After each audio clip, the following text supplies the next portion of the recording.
السلام عليكم، مرحبا بكم معايا في فيديو جديد. كما راكم تشوفوا اليوم عندنا وصفة تاع القلب اللوز. للأمانة منقول هذه الوصفة ديتها من عند شهيوات والد.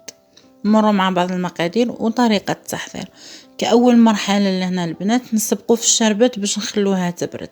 عندي 2 كيسان سكر وربع كيسان ماء. الكاس الأول، الثاني، الثالث، واخيرا الرابع.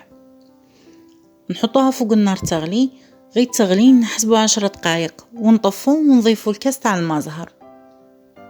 انا ما درتش كاس هنا البنات، فنجان اللي عنده لاغوم تاع المزهر يدير المزهر. هنا المرحله الثانيه نمروا للعجينه. بعد ما تبرد الشربات نديروا العجينه. انا عندي هنا ربع كيسان سميد. انا الكاس هذا اللي عبرت به نعبر به كامل المكونات البنات. كما راكم تلاحظوا انا درت ربع كيسان تاع سميد.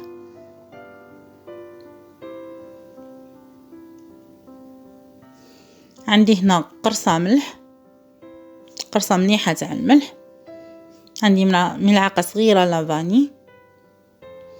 وهنا عندي خليط ما بين السمن وزيت. البنات هنا انا ما استعملتش الزيت بزاف، يعني نصه كان، نص الكبير كان سمن، يعني الزيت ماهيش متوفره. انا اللي ما عندوش الزيت هنا يدير الزبده، يدير كاس زبده. ولكن انا درت الوصفه منقوله من عند شهيوات والد. نبسسو كامل العجينه.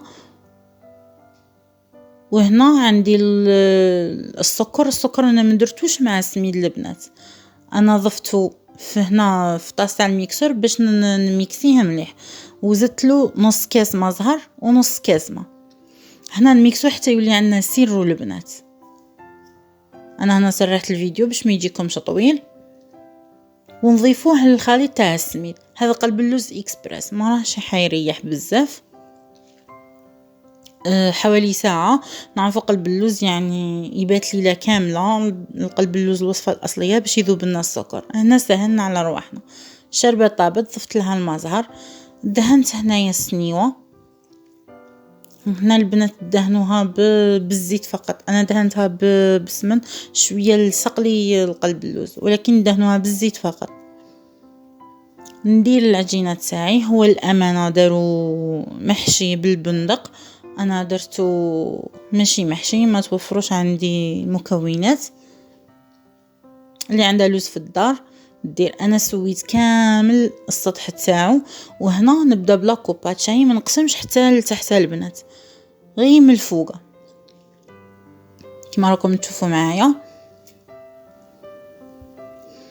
ونزينو بحبيبات لوز وندخلو يطيب 180 درجه.